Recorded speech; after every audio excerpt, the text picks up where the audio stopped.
Welcome to Jackson Reviews, the channel where I go through the best and worst horror movies so you don't have to.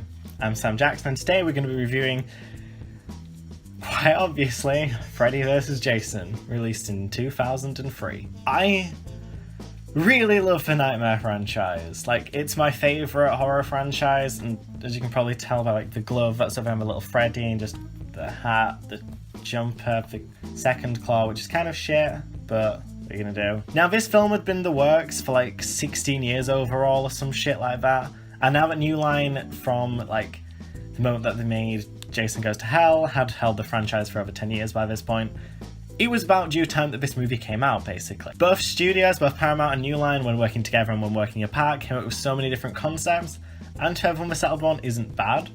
I just think it could have been a little bit more, personally. But there's one thing that was definitely certain in fans' minds, even if it wasn't like how they'd fight each other or why or whatever, it was that Kane Hodder and Robert Englund would go face to face in one of the most badass showdowns in horror history. That didn't happen, first of all because fucking Ronnie Yu, fuck you Ronnie Yu, second of all because Robert Englund looked bored throughout the whole thing because he was annoyed about the way everything went down, and third of all because we don't actually get any Freddy vs Jason action until an hour in, and that's kind of an issue when your movie's only 96 minutes long, isn't it? But honestly, the worst part about this is that out of all the possible directors they could have chosen, they chose Ronnie Yu. Now, I'm not going to say he's a bad director overall, but his horror stuff isn't exactly perfect. Bride of Chucky's a fun film, but his actual directing and the way he did some weird stuff in that movie, it just looks bad and cheesy. Somehow that was what qualified him to do this movie, and that just raises so many more questions than answers. Maybe because it was that little throwaway joke in Bride of Chucky that Jason mask and this. But anyway, with all that out of the way, let's get into this review of Freddy vs Jason. The movie begins with Freddy giving a really cool montage about all the children forgetting about him after Freddy's dead.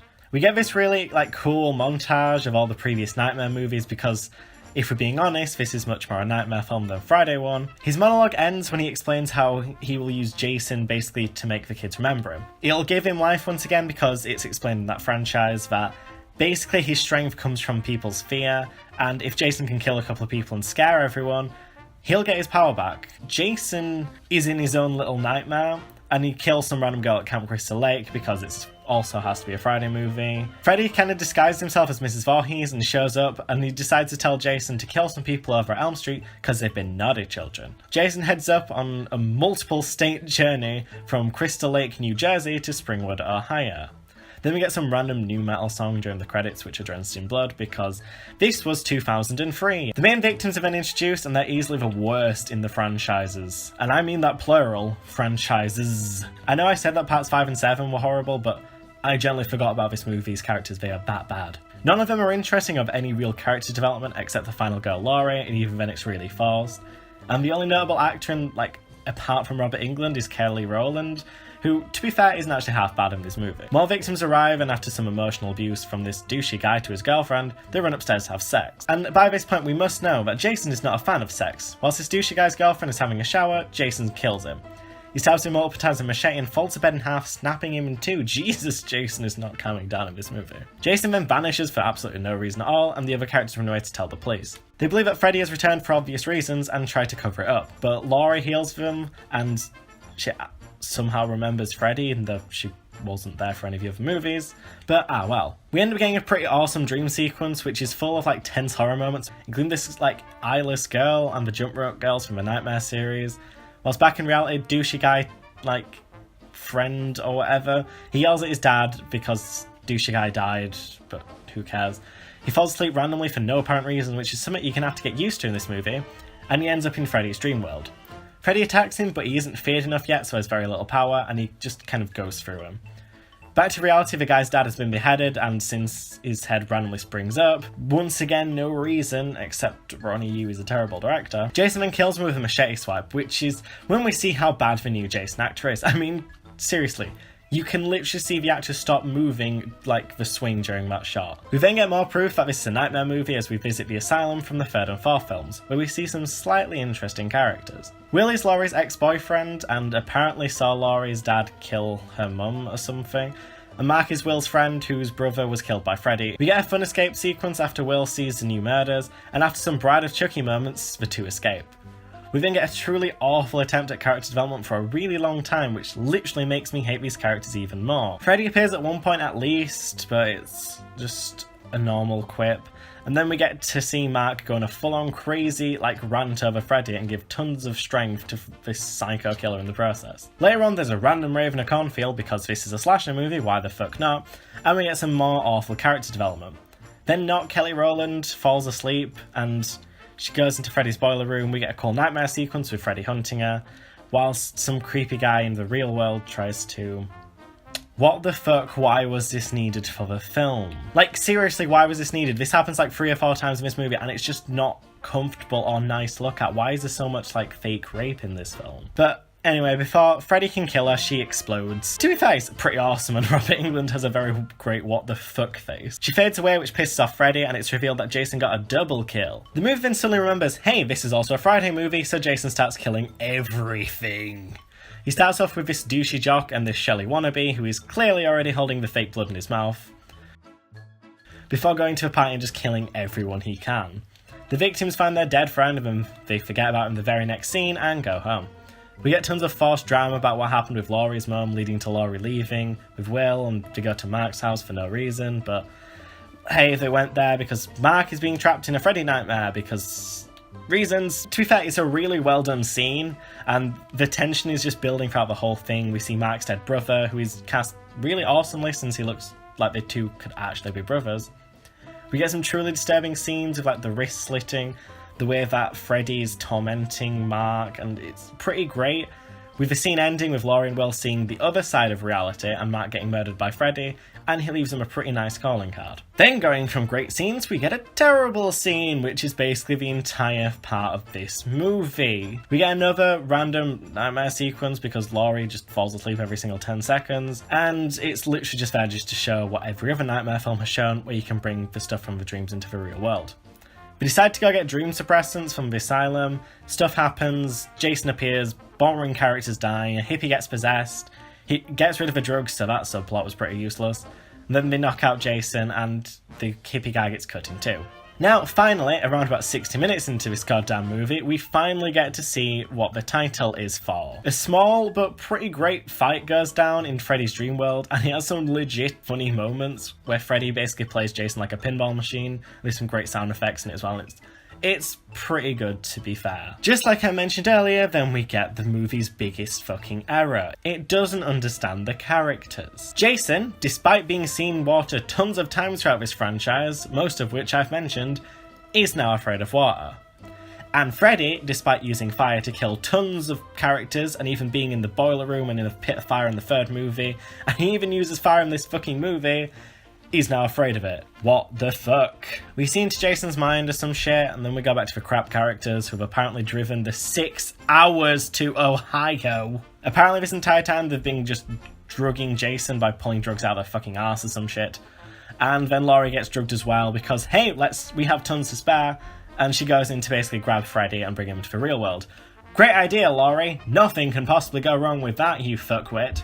We see a Friday the 13th prequel of sorts because, hey, Nightmare on Elm Street got a prequel with a TV series one-off, and we actually see Jason's initial drowning, as well as another just unneeded rape scene with Freddy shagging some dead woman. Freddy starts drowning Jason, so Kelly Rowland thinks it's a great idea to give him mouth-to-mouth, which makes no fucking sense. But anyway, Jason wakes up, van crashes, Jason flies through the air. In the dream world, Freddy gets mad at Laurie for some reason and shows her some exposition about what happened to her mother, so that useless subplot is basically finished. And oh look, another scene of sexual assault, because we need more of that, don't we? Freddy gets dragged into the real world, blah blah blah. We then get to the only reason why I don't rank this the worst movie in the entire franchise. We get the True Showdown, and the first part is massively on Jason's side, smashing Freddy's head around, just beating the shit out of him and throwing him into this building. It's pretty cool.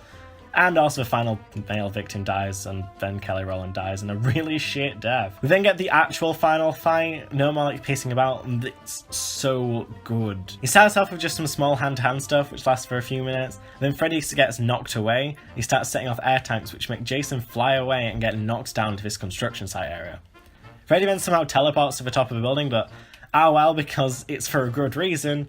He impales Jason with shit tons of his tiny poles, and we get some really great like blood splatters and gore. He attempts to knock this, whatever that thingy is, but he's unable to. And he does another small fist fight with Jason, and then the whatever it was ends up knocking them away, and once again they fly away and land at the dock of Crystal Lake. And this is when the gore just generally ramps up to like 1000%.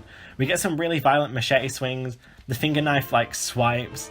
This leads to eventually, after Jason just knocks Freddy the fuck down, Freddy slices like all of Jason's fingers off on his like right hand, and Jesus Christ, what the hell? Freddy ends up picking up Jason's machete, and he just slices Jason back to little bits and pieces until finally jamming the finger knives into Jason's eyes. But without Freddy knowing, during this time Will had been pouring tons of gas all over the dock, and Laurie was grabbing a torch to set on fire. As she does so, this distracts Freddy long enough for Jason to finally get his revenge. He rips a hole in Freddy's gut. Oh Jesus fuck, he rips off his fucking arm. Then the gasoline tank finally explodes and the two fly away once again into Camp Crystal Lake. The movie then seems to be over, but obviously it's the stereotype where we need one last scare, as I mentioned in the last video. The two survivors see Jason's machete walking towards them, but it's Freddy. Fun little plot twist, which was obvious since Jason's missing a hand. And just before he can kill the two, Jason teleports behind him and stabs him with his own finger knife glove through the gut. Now that is fucking irony right there. Jason then like backflops onto the water, and Freddy drops to his knees. Laurie then gets revenge on Freddy for the mom thing, and she slices his head off, killing him. The two final survivors leave the camp as it burns to the ground for one last time, and the film ends officially with Jason rising from Camp Crystal Lake. He's holding Freddy's decapitated head in his hand with a victory shot, and then Freddy ends up winking at the camera. That was an interesting film, wasn't it?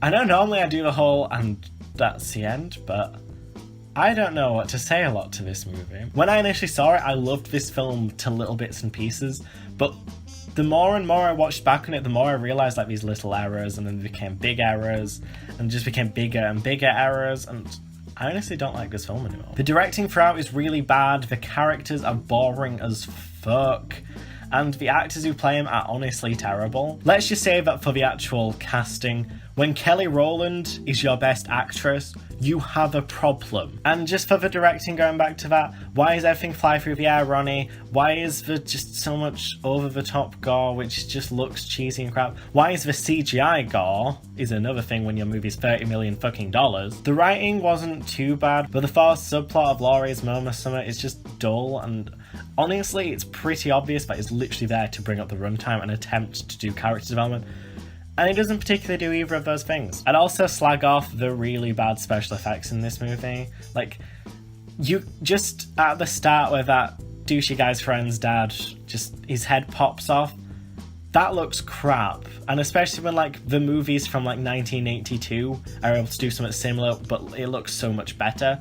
You really have a problem on your hands here. I will say that the actual fight between Freddy vs Jason, ignoring all the stupid flying through the air stuff, it was pretty awesome. But when your movie's 96 minutes long and only the last half an hour is enjoyable, that's not very good. And it really does take away from the movie. I do have to admit it was pretty nice seeing Robert Englund play Freddy Krueger, even if it was for the last official time, since he's said many times he's not returning.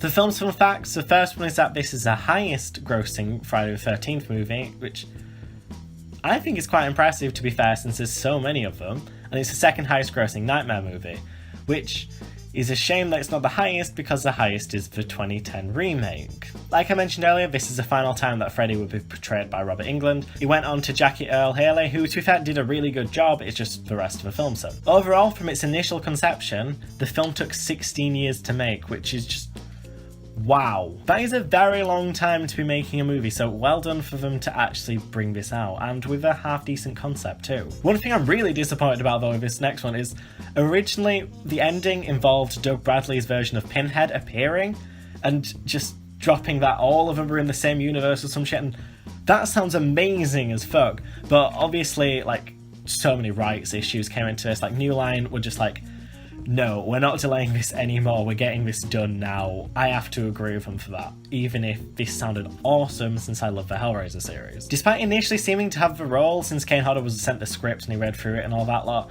and against both his, like Sean Cunningham and Robert Englund's wishes, Ronnie Yu and a couple of the lead producers decided to recast. Why the new guy was so bad, he's the worst Jason actor, why do you do this, Ronnie, you? I really want to like you, but I can't. Bonus fun fact though, even though they weren't able to go up against each other in this movie like was originally hoped, in just 3 years later, during the movie Hatchet, both Robert Englund and Kane Hodder were both in the film, and another kind of bonus fun fact here, Candyman himself, Tony Todd, also appeared in that movie and its sequel, so you still had 3 horror legends going up against each other, so good enough for me. Now comes the difficult part of if I actually enjoyed this movie.